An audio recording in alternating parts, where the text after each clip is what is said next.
This is Check for Understanding number 4 for lesson 3.3 of the Math 40 SB course. The graphs of these functions are shown here below. The original graph is in red, that's f of x, and its image is in blue. And the blue one has undergone, as it says, a vertical and horizontal compression. And they're shown. And your job is to write an equation of the image in terms of f. So what I started off by doing is the red graph. I started to label some points. Negative 1.5, 8. Be careful that the axis goes up vertically by 2, 2, 4, 6, 8. So I counted this point over here, negative 1.5, 8.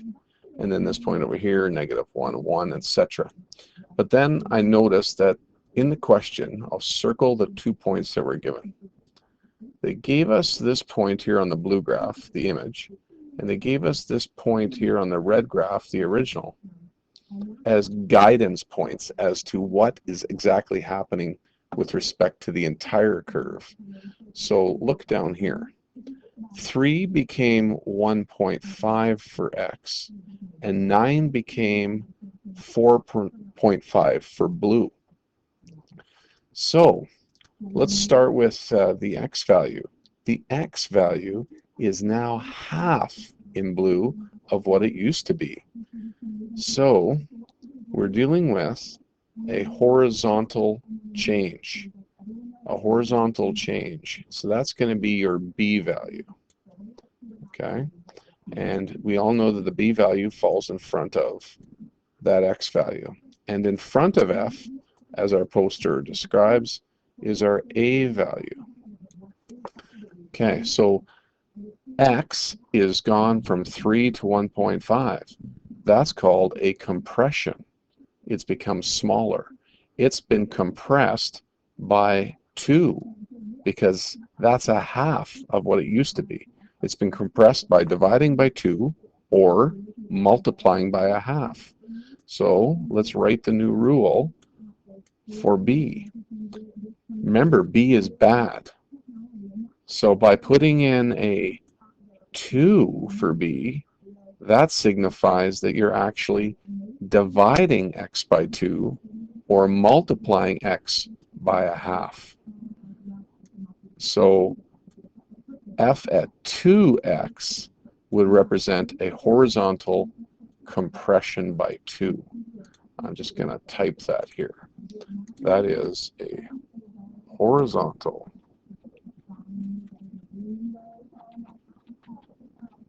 compression by 2, dividing by 2, or by multiplying by 1/2. And that's the way we describe those changes in class. So I'll stick with the multiplication. So I'll put that right here, horizontal compression by 1/2. And then at the same time, what's happening with the y values? Let's go look at those.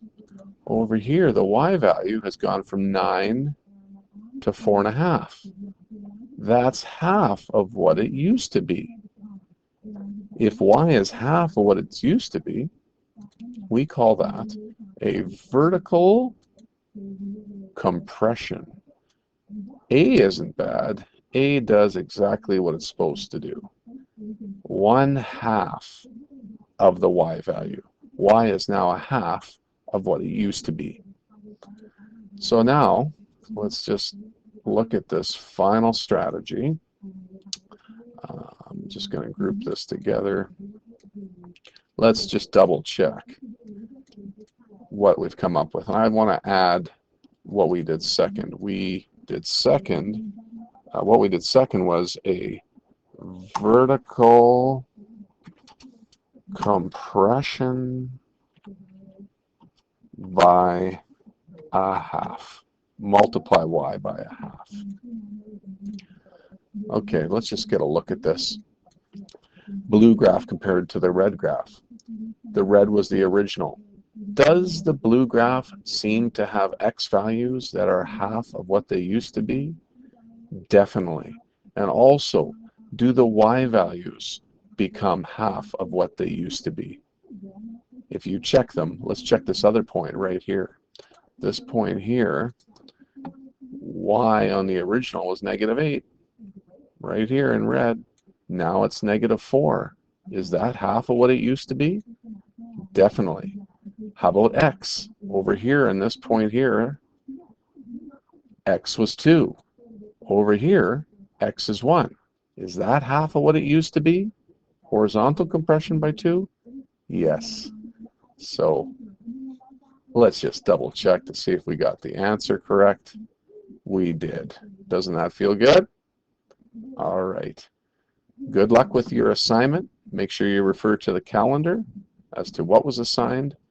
Numbers 3 to 10 on exercise 3.3. Do a good job with those graphs and no chicken scratch. Enjoy your weekend.